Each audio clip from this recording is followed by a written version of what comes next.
Mirë mbrëma miq dhe mirë se vini në një tjetër puntat të Shqipëria Europiane. Do të jemi së bashku si çdo të martë në orën 8:00 në ekranin e televizionit Skan për të vijuar rrugtimin ton drejt antarësimit të BE-s. Kemi folur shpesh herë për të gjitha hallkat e këtij procesi, kemi folur për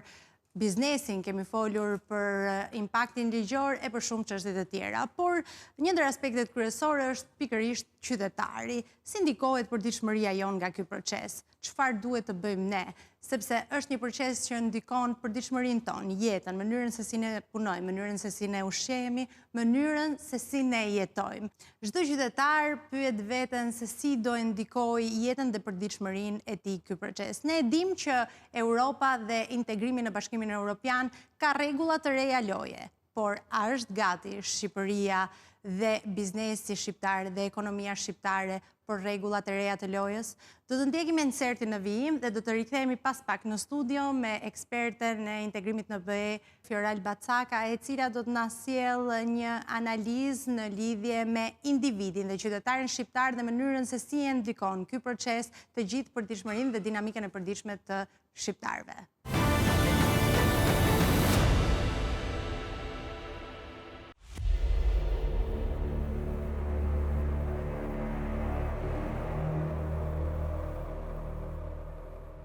Kur flasim për integrim evropian, një nga termat që dëgjojmë më shpesh është standardet. Standardet e prodhimit, standardet e sigurisë ushqimore, standardet e mjedisit, standardet e gjurmëeshmërisë.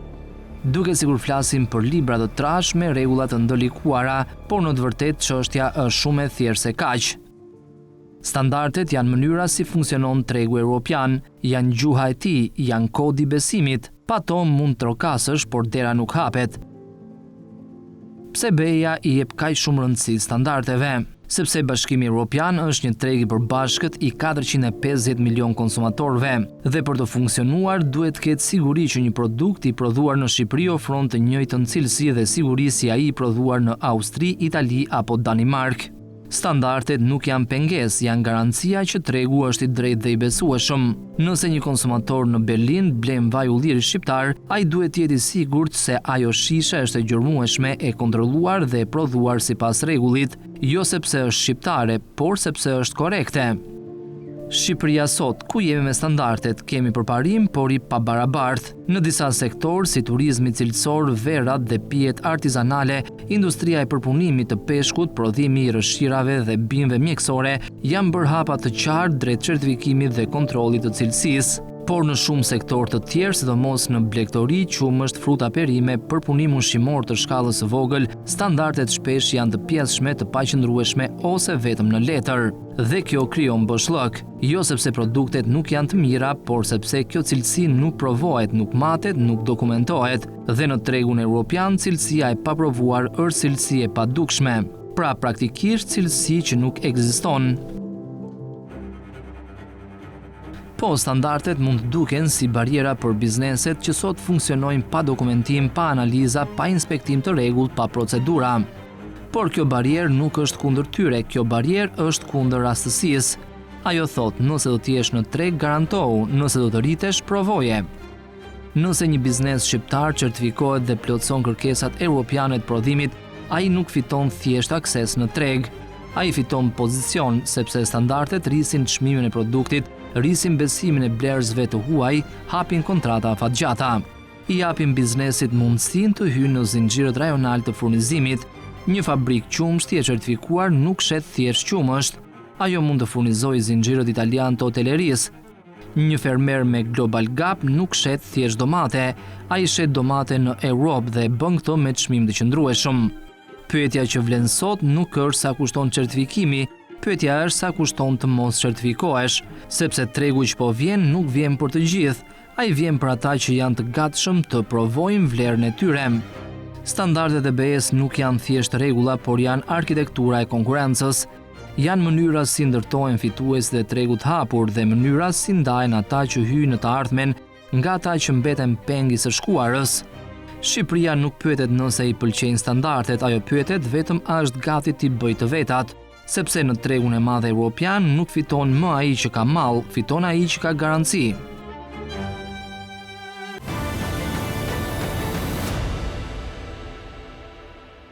Jemi rikthyer përsërish në studio dhe për të na sjellë një analizë interpretative, por edhe profesionale.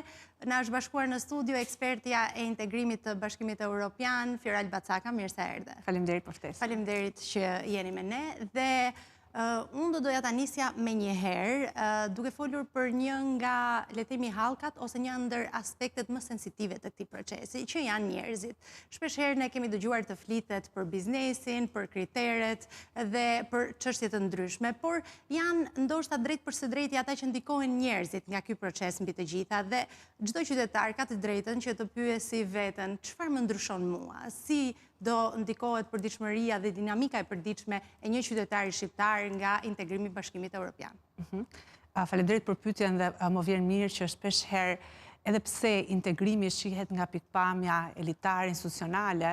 në fund të ditës njerëzit ngelen thelbi i procesit. Dhe procesi duhet parë si një proces europianizimi që përfshin jo vetëm institucionet, por edhe njerëzit. Ndoshta ditën e parë pas integrimit, qytetarët nuk do ndjejnë ndonjë ndryshim të madh, por nga pikpamja juridike, në momentin që ata janë qytetarë të Bashkimit Evropian dhe ne jemi anëtarësuar, ata do të vishen me një sër të drejtash ligjore dhe procedurale që jep statusit të qendrës qytetari i Bashkimit Evropian. Vetë kuadri ligjor i traktateve themelore parashikon një sër të drejta shtesë për qytetarët evropian që i mbivishen statusit dhe të drejtave që jep shtetësia përkatëse. Pra krahas të qenurit shtetas shqiptar me gjithë paketën e drejtave që jep kushtetuta dhe kuadri ligjor shqiptar, ata do kenë të drejta si qytetar evropian, që nga drejta e votës për Parlamentin Evropian, e drejta për të drejtuar institucione peticione, e drejta për të drejtuar ombudsmanit evropian, e drejta për të lëvizur lirisht nga një vend tjetër për arsye pune me radhë. Këto të drejta, përtej pjesëmarrjes në votime dhe çështjeve politike ligjore në përditshmëri, si përshkallëzohen? Pra, si ndikohet përditshmëria, por edhe nga aspekti ekonomik, pa dashur ta heqim nga vëmendja, sepse është një ndër aspektet kryesore apo jo të çdo individi dhe qytetari. Si përshkallëzohet ky ndikim? Po si qytetar në përditshmëri do të ndjesh peshën e Bashkimit Evropian tek rregullimi i çdo produkti që konsumon, që tek produktet më bazike, qumshi që duhet të jetë i paketuar me karton antiseptik, produktet e tryezës janë gjithashtu të kontrolluara. Bashkimi Evropian ka direktiva për shembull dhe për eçelin, direktiva për çokoladën. Pra, vetë konsumatori gjatë gjithë ditës së tij do jetë konsumuesi standardeve, pasi do jetë në gjendje të konsumojë produkte të cilat janë të rregulluar nga kuadri ligjor dhe institucional i Bashkimit Evropian. Pra këto standarde nuk do të jenë të respektuara domosdoshmërisht vetëm nga biznesi për eksportin, pra standardet europiane, por do ndikojnë drejt për së drejtë edhe tregun e brendshëm. Konsumatorët do të kenë një cilësi më të mirë, pra do të jetë le të themi një zinxhir që vijon edhe e trajton edhe konsumatorin e brendshëm shqiptar si një ndër konsumatorët europian. Nuk do të jetë në fokus vetëm eksporti dhe konkurenca që do kenë bizneset tona me bizneset në Europë. Prandaj është shumë dimensional procesi i integrimit apo procesi i europianizimit. Nga pikpamja e eksporteve, e rëndësishme është të ketë në konsiderat që do ketë dy nivele standardesh. Ka standarde të cilat janë të harmonizuara nga Bashkimi Evropian dhe Bashkimi Evropian ka organe të specializuar për standardet, siç është le të themi CEN apo CELEC, që janë organe të specializuar për standarde në fushën e prodhimit apo standarde në fushën elektronike. Por përveç standardeve që harmonizon Bashkimi Evropian, ka dhe standarde që prodhuesi duhet plotësoj sa herë ai eksporton atë shtet, pasi shtetet europiane në mënyrë individuale, Gjermania, Franca, për produktet caktuara krahas atyre që janë të harmonizuara, ndonjëherë të harmonizuar në nivel minimal, mund vendosin standarde më të larta. Pra, eksportuesit dhe prodhuesit shqiptar të cilët eksportojnë do duhet të përmbushin këtë barë le të themi të dyfish standardesh. Nga ana tjetër, ne si konsumator në Shqipëri do të kemi produkte të cilat kontrollohen nga Bashkimi Evropian, pasi edhe nëse një tregtar apo një prodhues nxjerr në treg në një produkt caktuar, Bashkimi Evropian ka rregullime specifike që nga detergjentët, te lodrat e fëmijëve, te kozmetika dhe secili nga shtetet anëtare në përputhje edhe me atë që konsiderohet rregullora e mbikëqyrjes së tregut, duhet të bëjë inspektime periodike për të parë nëse këto standarda përmbushen. Dhe ne si konsumator gjithashtu do të kemi mundësi që të ankohemi jo vetëm tek autoritetet tona lokale, por Bashkimi Evropian ka organizata për mbrojtjen e konsumatorit, vetë agjensitë e mbrojtjes konsumatorit janë në një rrjet përbashkët dhe Komisioni Evropian gjithashtu do të jetë një aleat i mirë i konsumatorëve sa herë që shkelen këto standarde. Pra do të kemi një filtrim të tregut edhe të brendshëm, mund ta cilësojmë të duhet në rritjen e standardeve, censurimin në mënyrën se si këto të fundit prodhohen duke plotësuar kriteret e duhura dhe të posaçme që në fakt duhet ishin për çfarëdo lloj prodhuesi dhe distributori. Por ka 2-3 kritere për të patur një përqasje më konkrete ose për dhënë një shembull edhe diminuitiv, 2-3 standarde të cilët e prekin në mënyrë direkte përditshmërinë tonë? Bashkimi Evropian, kur vjen çështja e standardeve, ka një qasje të dyfisht. Një konsiderohet qasja e vjetër e harmonizimit, një është qasja e re harmonizimit. Ku ndryshojnë këto të dyja? Nga ndryshojnë, pra nëse je prodhues, do duhet ti njohësh të dyja, sepse në qasjen e vjetër të harmonizimit, Bashkimi Evropian bënte një harmonizim të standardeve të produkteve në detaje, te qasja e re për harmonizimin ka standardizim të grupeve të produkteve. Pra, nëse dikur me qasjen e vjetër, le të themi, do të nxirrte standarde për traktorin, po banalizoj për ta marrë me një shembull ndoshta më të thjeshtë. Me strategjinë e re, ajo harmonizon standardet për një grup produktesh, pra për gjithë makinat bujësore. Dhe nëse me standardet e mëparshme të strategjisë së vjetër, Komisioni Evropian dhe trupat e tij të standardizimit standardizonin çdo element të prodhimit dhe tregtimit dhe shitjes, me qartësinë e re të standardizimit, standardizon element që kanë të bëjnë me sigurinë, me mjedisin, me mbrojtjen, qoftë konsumatorit, por qoftë edhe të punojësit. Pra, ne si konsumator, për produkte të ndryshme, kemi një mbrojtje nga këto dy qasje dhe marzhi i produkteve ose kategoria e produkteve në secilën qasje ndryshon, pastaj ndryshon procedura e njoftimit standardeve të komisionit, për mos u bërë ndoshta edhe shumë teknik, por ajo që është e rëndësishme në fund të ditës është që konsumatori shqiptar, jo vetëm kur ai lëviz në tregun e përbashkët evropian dhe ushtron të drejtën e lëvizjes, por edhe ai që vendos të qëndrojë në Shqipëri, do ketë standarde dhe produkte më të certifikuara, me standarde më të larta, çka do ta bëjë atë të kuptojë që procesi i antarësimit nuk prek vetëm institucionet, por është një proces që në thelb prek mënyrën e tjetuarit, apo ato me cilën Bashkimi Evropian krenohet mënyrën europiane të tjetuarit. Pasi edhe po të krahasojmë Bashkimin Evropian me shumë jurisdiksione të tjera, qoftë SBA, Kina, apo Japonia, standardet e saj, qoftë prodhimet apo tregtimit, janë standarde të cilat konsiderohen shumë të larta. Shumë kualitative, nga ato çfarë jemi mësuar të shikojmë në tregun tonë. Kjo është arsyeja edhe pse shumë autor kanë njohur atë që konsiderohet efekti Brukselit. Pra, ku prodhues edhe që vijnë nga Kina dhe vende të tjera do të duhen nëse tregtojnë në territorin e Bashkimit Evropian të rrisin standardet shumë të larta ndoshta se ato që janë mësuar në vendet e tyre të origjinës. Pasi niveli i mbrojtjes që e Bashkimi Evropian, jo vetëm në aspektin ekologjik apo mjedisor, por edhe teknik dhe cilësor shumë më i lartë. Përpara se të shkojmë nga pikpamja legjislative dhe ta trajtojmë pak më thellë, do doja të ndalesha sepse përmendë pak më parë tregun e përbashkët, tregun e hapur europian. Aktualisht ne dim që Shqipëria prodhon le të themi një numër konsumatorësh prej 2.8 milion personash ose konsumatorësh. Të ekspozohet përballë një tregu që prodhon 450 milion konsumator. Si do ta ndikojë ekonominë dhe edhe biznesin, po mbi të gjitha ekonominë në përgjithësi në Shqipëri? Kjo hapje e tregut të një vendi kandidat, sidomos një vendi i vogël si Shqipëria, me Bashkimin Evropian konsiderohet një hapje asimetrike e tregut. Asimetrike sepse kemi një vend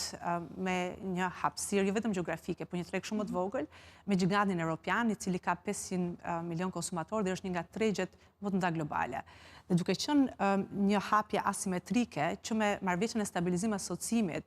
është dashur të përgatitet vendi kandidat, në këtë rast Shqipëria, po dhe vendet e tjera të rajonit, që të fitojnë muskujt dhe të mësojnë rregullat e lojës, në mënyrë që kur të hyjnë Bashkimin Evropian, kjo hapje asimetrike të jetë me sa më pak pasoja për atë vend i cili nga pikpamja e tregut është më pak integruar apo ka biznese më pak eficiente. Kjo është arsyeja pse edhe marrëveshja stabilizim asociimit nga pikpamja ekonomike është një zonë e lirë ekonomike dhe ne po përgatitemi për të shkuar në një nivel më të thellë integrimi ekonomik, që është tregu i përbashkët, ku nuk do qarkullojnë më thjesht mallrat, por dhe persona, kapitali dhe shërbimet. Dhe nga pikpamja ekonomike kërkon patjetër që bizneset të rrisin eficiencën e tyre, të përmirësojnë zinxhirin e tregtimit dhe të mundësojnë që produktet që ata prodhojnë do të prodhohen jo vetëm për konsumin e brendshëm, por edhe për tregun e përbashkët. Sepse në rast se nuk e kanë këtë vizionin, atëherë risku, nëse nuk prodhojnë me eficiencë, është që të mbyten nga kompanitë, të cilat janë kampion kombëtar në shtetet të caktuar të Bashkimit Evropian, dhe që mund të vinë për shkak të heqjes së tarifave doganore, për shkak të heqjes së kufizimeve sasiore, me çmime shumë të ulta në tregun tonë të brendshëm. Prandaj, mua më pëlqen dhe inkurajoj misione të tilla, ku Bashkimi Evropian mos të shikohet thjesht si një proces negociatash, dhe kjo është e rëndësishme. Po, dhe kjo është e rëndësishme, por diçka që shkon më thellë, sepse tregtari duhet kuptojë çfarë ndodh me produktin e tij, nëse me që e nisëm me shembuj të thjesht, po marrim shumë të thjesht, pra nëse tregton vaj ulliri, nesër do të vi vaj ulliri extra vergjine nga Italia apo nga Greqia, me një tarif shumë të ulët, me një certifikim ndoshta dhe procese shumë më të mira se ndodh në tregun vendas. Dhe konsumatori është konsumator racional, do preferojnë ndoshta produktin e ardhur të importuar se ato vendas. Dhe kjo do ketë pasoja. Dhe kjo do të jetë pasoja pikërisht për të ndalur këtu dhe për të patur një qasje më analitike, le të themi, si e ndikon kjo biznesin, sepse probabiliteti që biznesi ose sa të larta janë mundësitë që biznesi aktual në Shqipëri në kushte që nuk mund të konkurojë ndoshta në një mënyrë shumë dinjitoze me rajonin ose në një impakt më të reduktuar, le të themi, duhet të ekspozohet ndaj një tregu prej 450 milion konsumatorësh me një rend institucionale dhe të kompanive edhe të industrisë të një niveli më të lartë, si do ta ndikojë kjo biznesin shqiptar dhe një prodhues i vaj të ullirit për te konsumatorit që diskutuam tashmë si duhet jetë ai dhe përse duhet i trembet dhe sa i hapur duhet jetë ai ndaj integrimit të Bashkimit Evropian. Tregtuesi i vajt ullirit, po jo vetëm, duhet të ketë qartë që nëse tani, përpara se të futemi në Bashkimin Evropian,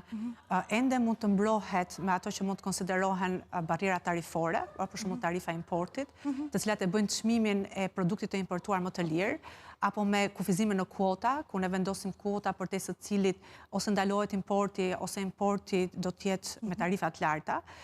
Këto mbrojtje deri diku që vinë nëpërmjet tarifa nuk do të ekzistojnë më. Gjithashtu, duhet të ketë qartë që nëse ekzistojnë mundësitë për të marrë ndihmë nga shteti, Bashkimi Evropian ndërhyrjen e shtetit në ekonomi nëpërmjet subvencioneve, granteve, nëpërmjet kredive, qoftë afatgjata, qoftë me interesat ulët, i ka të mirë rregulluar në një tjetër disiplinë që është pikërisht ndërhyrja shtetërore apo ndihma shtetërore, që edhe kjo është rregulluar në nivel të Bashkimit Evropian. Pra, le të themi nëse ka pasur biznese që në farë mënyre konkurrencën e ka bazuar tek ndihma e tarifave apo të subvencionet, kjo nuk mund të jetë më në momentin që hyn në tregun e përbashkët, pasi logjika e një tregu të përbashkët dhe pa kufi është që biznesi nuk duhet të konkurojë i mbështetur nga shteti i origjinës. Në të kundërt, kjo do krijonte një imbalancë tregtare midis vendeve shumë të fuqishme, Gjermania dhe Franca, dhe vendeve më pak të zhvilluara. Dhe prandaj thelbi kur hyhet në një treg të përbashkët është që tregtari do të konkurojë nëpërmjet eficiencës produktit dhe cilësisë produktit. Prandaj, ajo që duhet të jetë një këmban zgjimi për ato që ende mendojnë tek një suport shtetëror për të konkuruar, është që konkurenca duhet të shoqërohet me një rritje të eficiencës dhe efektivitetit në prodhim. Pra duhet ndryshoj. Cilat mendon në gjykimin tuaj që janë sektoret më të predispozuara për të qenë më afër atyre standardeve europiane? Pra ku konkurrojmë ne? Në turizëm, në shërbime digjitale ose në sektorin e agropërpunimit? Cili mendon që është sektori që ka probabilitetin më të lartë për të zhvilluar dhe për të patur të njëjtat standarde ose për të arritur standardet europiane në një kohë më afatshme? Po të marrim edhe shembuj të vendeve të vogla si Shqipëria, ndoshta Estonia, e cila ka ardhur dhe si Shqipëria nga një e kaluar postkomuniste, digitalizimi është një fushë premtuese. Duke qenë vend i vogël me një popullsi relativisht të re, ofrimi i shërbimeve dhe apo produkteve digitale na jep në një avantazh të krahasuar. Dhe kjo mund të shtrihet qoftë në ofrimin e shërbimeve teknologjike apo në digitalizimin e shumë shërbimeve të fintech, të financave, që ne mund ta ofrojmë jo vetëm për shërbimet tregtare brenda vendit, por edhe për Evropën. Pra digitalizimin unë e shoh si një avantazh të krahasuar, i cili mund të japë përparësi. Turizmi gjithashtu është le të themi një fushë e cila na jep një avantazh të krahasuar, megjithatë edhe te turizmi duhet patur kujdes për mënyrën se si mund menaxhohet turizmi, pasi ai pasjell gjithashtu edhe ndotjet mjedisit që duhen pastaj adresuar në mënyrë të përshtatshme, mund sjellë probleme në rritjen e çmimit të banesave dhe gjithashtu duhet parë me kujdes politika që ne hartojmë në kuadër të turizmit. Ajo që do të thoja është që është e rëndësishme në kuadër të tregjeve të hapura që çdo vend të identifikojë atë që është avantazh krahasuar. Pra e gjithë logjika e hapjes së tregut, qoftë në Bashkimin Evropian, po dhe tregjeve rajonale, bazohet në idenë që do të ishen tarifa, do të ishen masa proteksioniste, do të ishen ato që konsiderohen barriera teknike. Tek masat proteksioniste në çfarë konsiston? Masa proteksioniste tregtare, subvencione, masa dumping,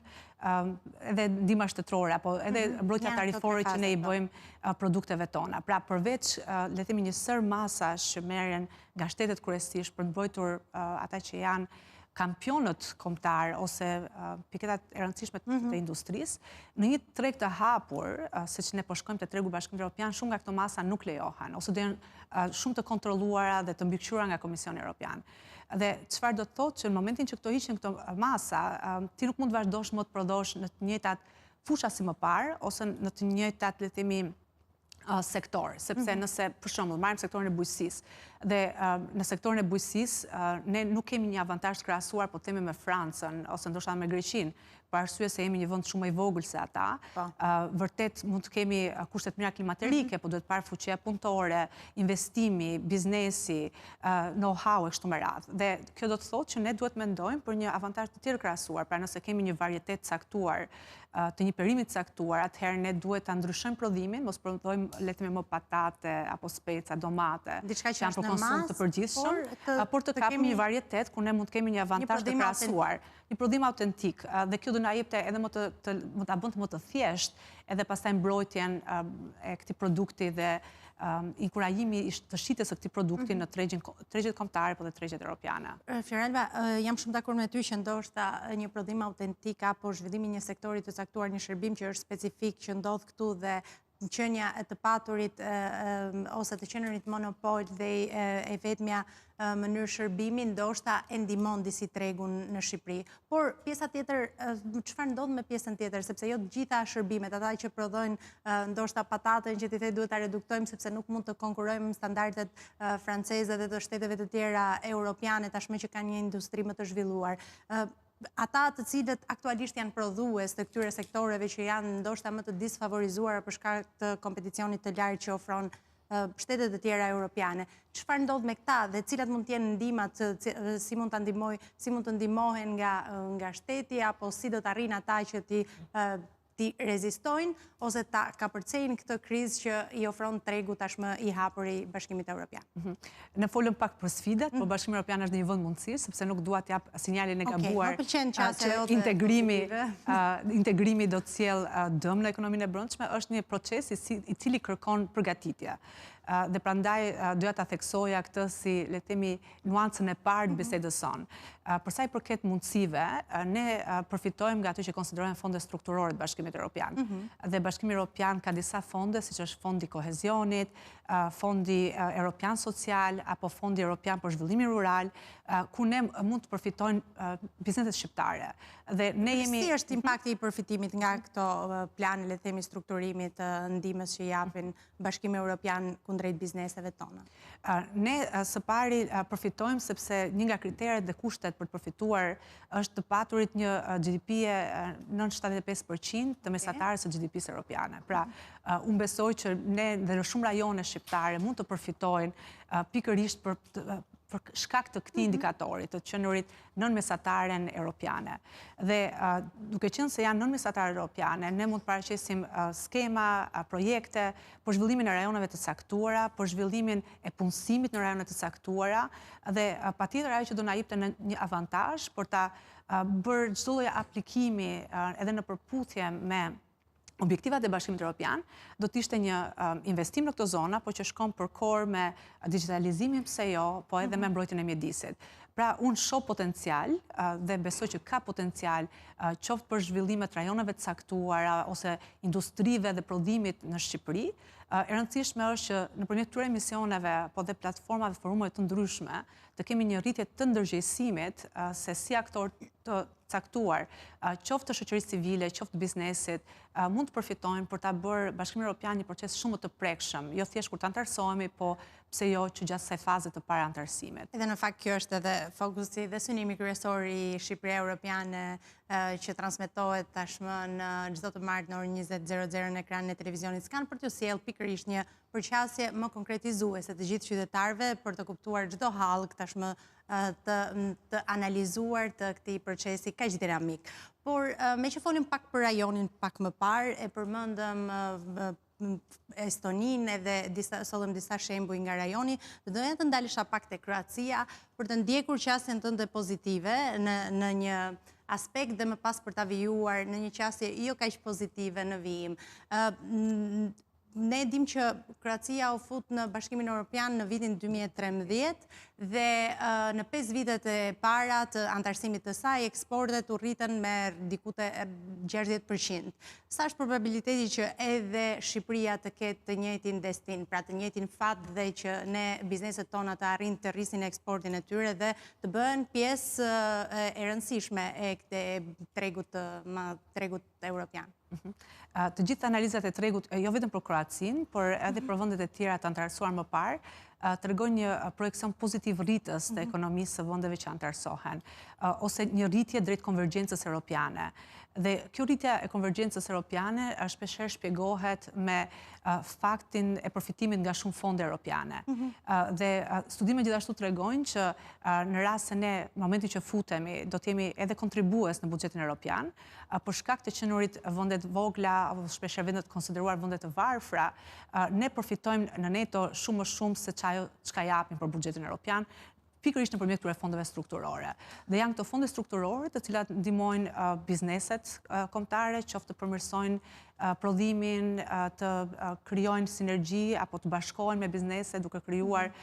forma të reja biznesi që janë të afta të konkurrojnë, përmirësojnë zinxhirin e transportimit, gjithashtu apo paketimit, amballazhimit, që janë elemente domosdoshëm kur ti eksporton tregun e përbashkët evropian. Kështu që unë pres që dhe vendet e tjera të Ballkanit Perëndimor, me atë që ka provuar deri tani praktika e vendeve të tjera, të kemi një rritje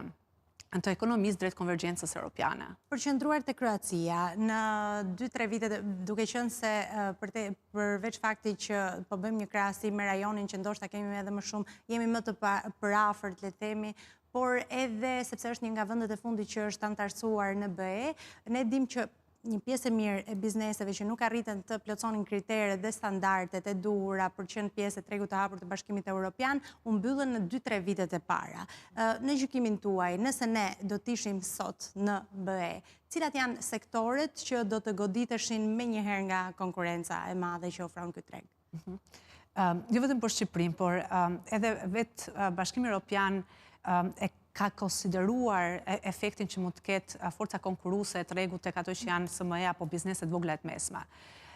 Dhe gjithnjë më shumë në Bashkimin Evropian po ngrihen politika për t'i ardhur sa më afër SME-ve,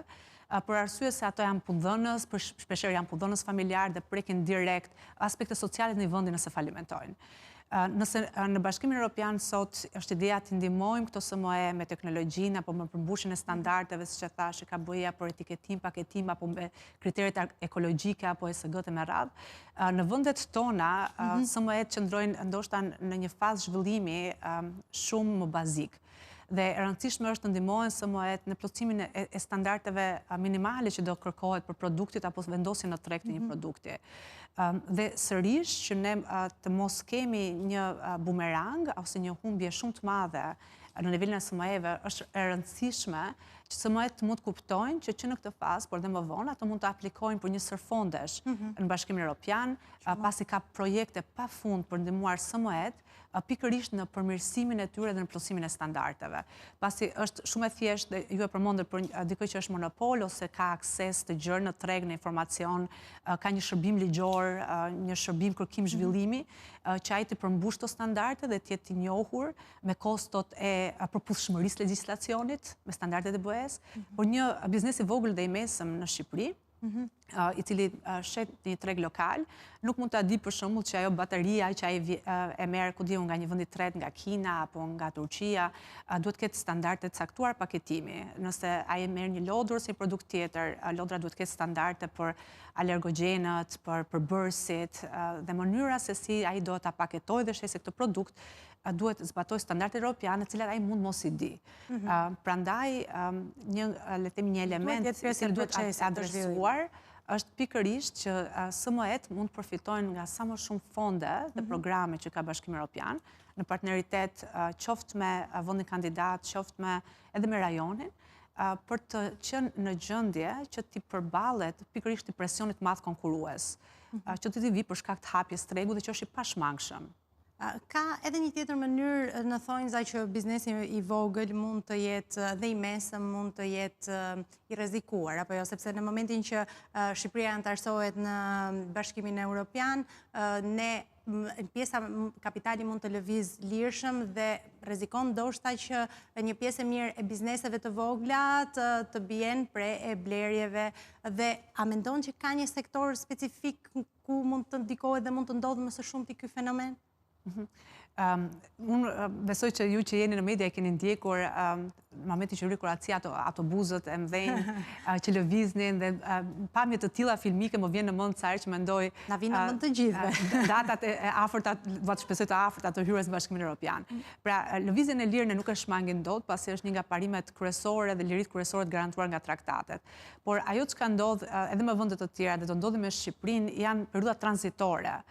Pra lëvizja e lirë nuk do të jetë menjëherë me një të kërcituar të gjithë. Për te lëvizjes së lirë, do të ndalemi më pas për tek lëvizja e lirë e individëve dhe atyre që mund të kenë një probabilitet rikthimi dhe çdo gjë tjetër. Tek biznesi, pra lëvizja e lirë e kapitalit në këtë rast,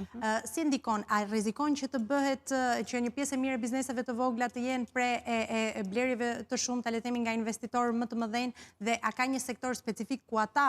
ku ky fenomen mund të realizohet? Patjetër dhe lëvizja e lirë e kapitalit është një nga parimet dhe liritë kryesore të Bashkimit Evropian. Çka do të thotë që një investitor, por dhe një qytetar i thjeshtë evropian, mund të blej kapital ose duhet të ketë akses në kapital pa pengesa, pa bariera dhe të trajtohet pa diskriminim sa herë që ai do të vi dhe të investojë kapital në Shqipëri.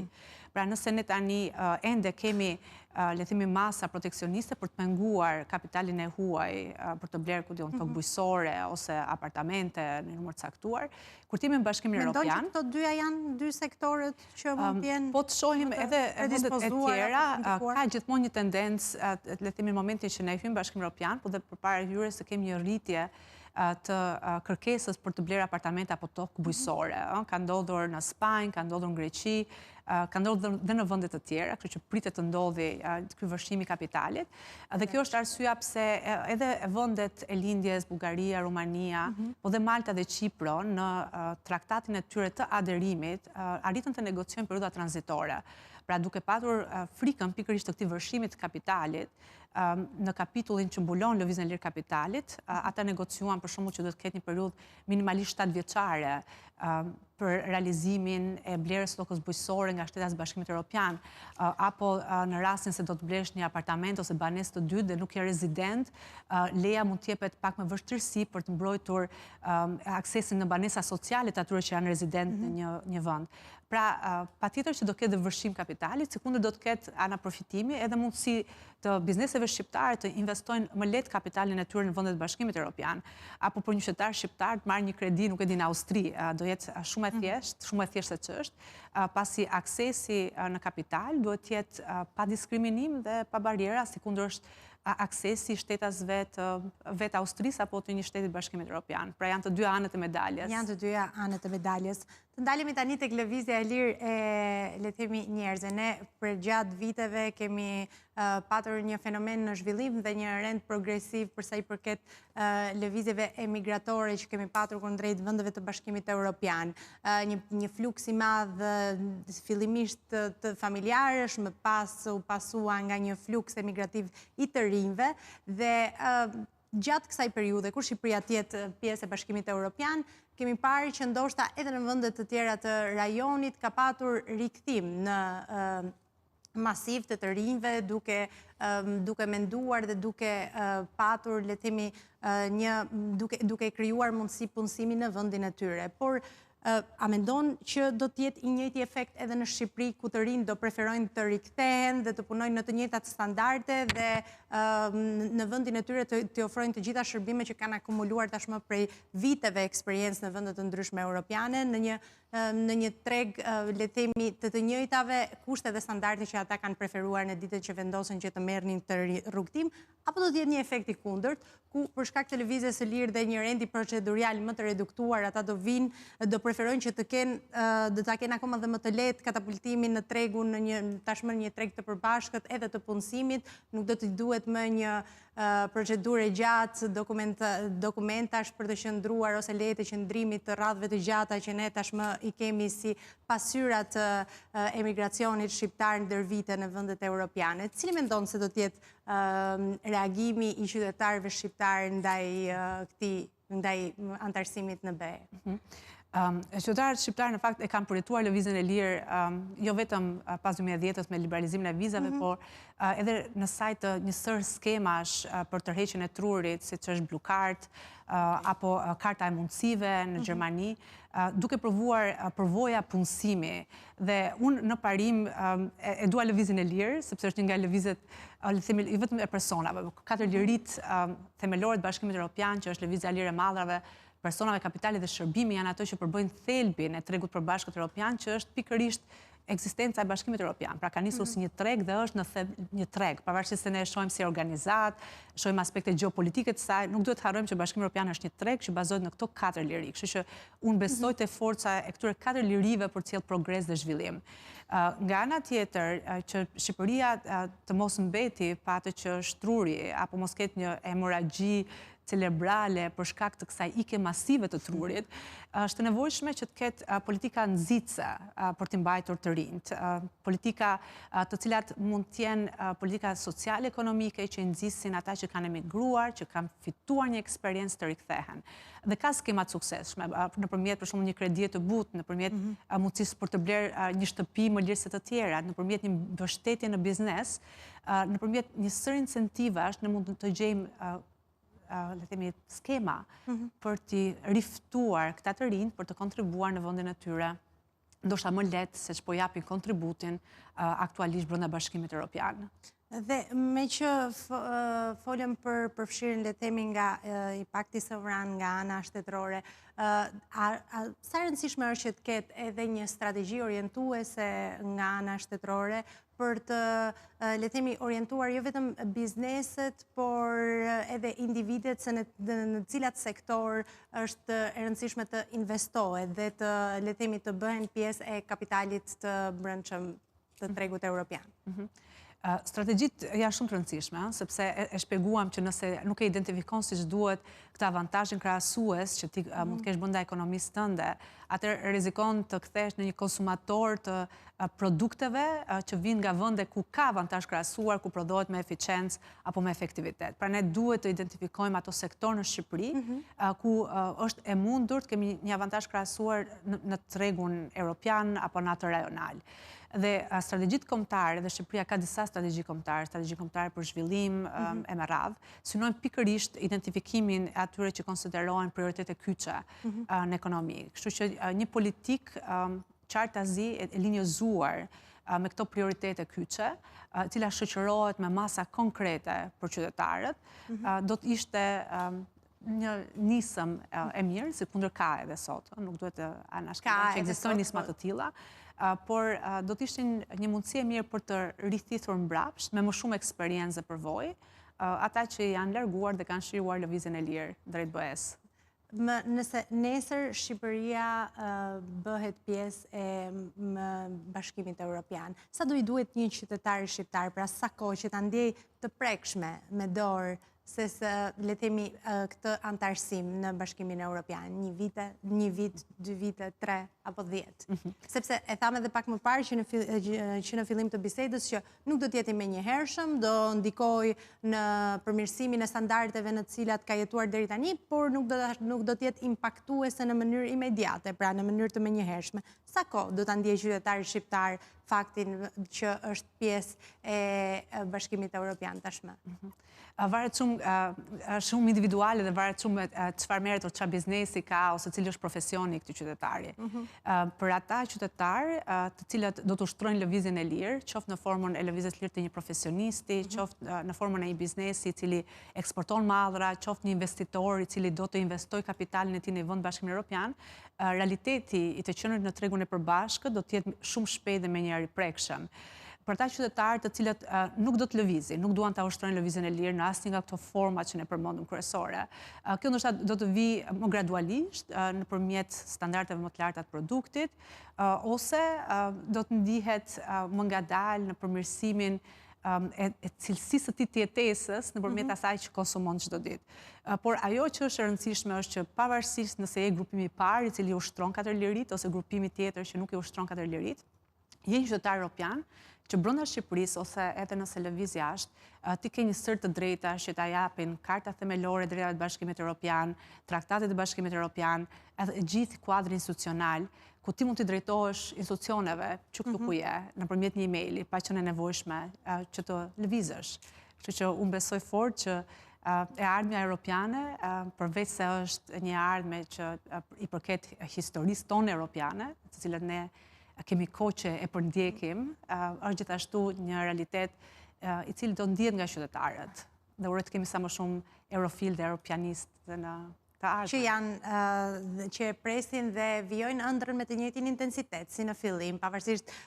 qasjeve skeptike që mund të kenë të ndryshme nga dizinformimi ndodh ndonjëherë, por sigurisht është ëndra europiane është një ndër temat që lakohet dhe pritet me krah hapur nga shqiptarët, kështu që besoj që do të jetë kështu dhe urojmë që të jetë një realitet sa më i afërt. Flora Alba, unë të falenderoj që ishe me ne në studion e Shqipëria Europiane. Uroj të kemi sërish për temat të tjera për të